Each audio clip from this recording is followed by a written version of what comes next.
Hello guys, balitang sikat po tayo ngayon kung saan crying tears of happiness ang buong mundo at ang mga fans ni Pau Pajardo kung saan ibinahagi niya sa publiko na she's already a Mrs. Reblora na.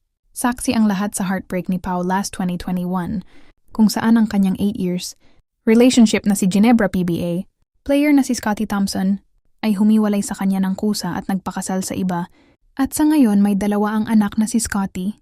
So si Pau may nakakilalang guy na ang pangalan ay si PJ Reblora, a Filipino US-based citizen at nagtatrabaho doon bilang isang nurse. So si Pau hindi niya ipinagkait ang kanyang mga fans sa update ng buhay niya ibinahagi na Pau na may bago na siyang pag-ibig at sa nakaraang New Year nag-post si Pau sa kanyang IG na engaged na siya ulit last year pa pala siya engaged last July 2, 2024. So lahat ng mga followers naghihintay na mangyayari sa kanya ulit ito at talagang natutuwa ang lahat sa pagbahagi ni Pau na engaged na ulit si Pau. So kagabi January 11, 2025 ay sa wakas nagbahagi si Pau na isa na siyang ganap na misis so maraming cry in tears of happiness sa nangyayari sa buhay ni Pau. Congratulations Mrs. Joanna Pauline Fajardo Reblora.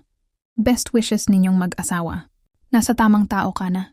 Ang kasal ni Pau at PJ ay ginanap sa ibang bansa na dinaluhan ng mga pamilya nilang dalawa both sides.